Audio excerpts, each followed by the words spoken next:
Formula One heads back to the Americas for 4 rounds in a row across North and South America, and we begin at COTA, the circuit of the Americas for the United States Grand Prix this weekend. But which drivers am I looking out for in particular? Well, I'm glad you asked. That's what we're here to answer here today on the channel, guys. Let's have a look at the 5 drivers that I think have interesting stories, need to perform for various different reasons this weekend around Austin, Texas. So, the first guy that I am going to highlight is none other than Charles Leclerc, the man who managed to win around the United States Grand Prix the previous year in 2024. Ferrari had one of their best races here in 2024. Carlos Sainz completing a 1-2 for the Scuderia. It also kicked off a bit of a resurgence in form for them as well, as Carlos Sainz managed to win the following weekend as well in Mexico City. However, there doesn't seem to be much signs of a revival for the Ferrari team around the Circuit of the Americas this weekend, not least of course because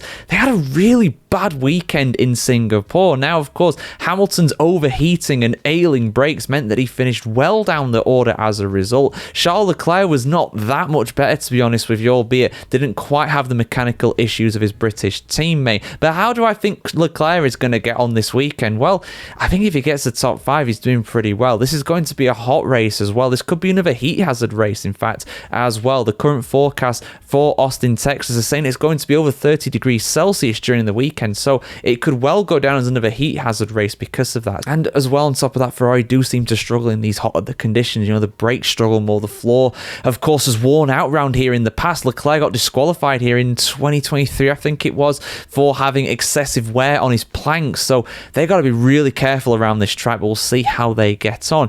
Next up, I'm going to talk about the other winner from 2024 here, the victor in the sprint, Max Verstappen. Of course, took a sensational sprint victory here 12 months ago, and it's another sprint weekend this weekend as well, so Verstappen could repeat that feat 12 months on. Despite his Red Bull at times not being the fastest car overall, he still managed to get a number of victories, and including quite a few sprint victories on top of that too, so I think there is definitely a chance that he could repeat the feat this time out. I think there's definitely a chance that he could repeat that, of course, 12 months on. He has taken many different sprint victories this year too, so I think he's got every chance of being able to do that. Over the course of the Grand Prix, the fact that it's a easier track to overtake around than Azerbaijan and also Singapore, not that he was ever troubled in Baku, to be fair, but you know, he was able to hold off the McLaren drivers last time out in Singapore as well, including Lando, Norris. So yeah, I think he's going to have a very, very tough job on to be able to get a podium, but in the sprint, he could pull off a miracle like Supermax so often does. Next, I'm going to talk about our most recent winner in Formula One, George Russell, of course, taking a dominant victory last time out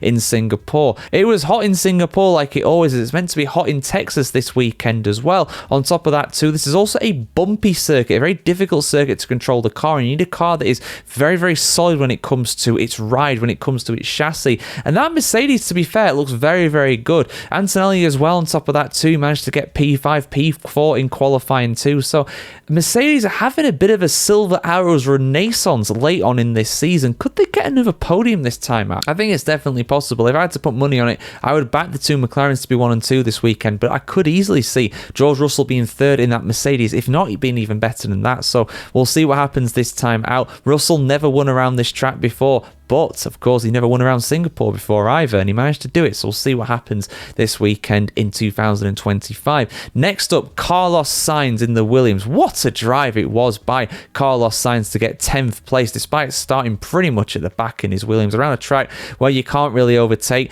Williams, of course, a fantastic few races for them, particularly for Carlos Sainz after a very difficult season. So if he manages to start where he actually qualifies this time around rather than get disqualified, I think the guy could be on for some very strong points this weekend, maybe on the edge of a top 5. Maybe I'm getting ahead of myself there, but he's good around this track. Like I said, he got 2nd place here last year, so we'll have to see what happens, guys. Carlos Sainz, though, having a late season surge in that Williams. And the last driver I'm going to highlight, none other than Lando Norris. Of course, Norris, I'm going to keep highlighting him because he needs to get get good weekends. He gained last time out on his teammate in Singapore, of course, in very controversial circumstances. Now, we have a wide entry into turn 1 and a relatively tight exit. It really encourages people to fly down the inside, not too dissimilar to what Lando Norris did last time out in Singapore as well. So we could see history repeat itself once more. The McLaren's getting a bit argy-bargy in Austin.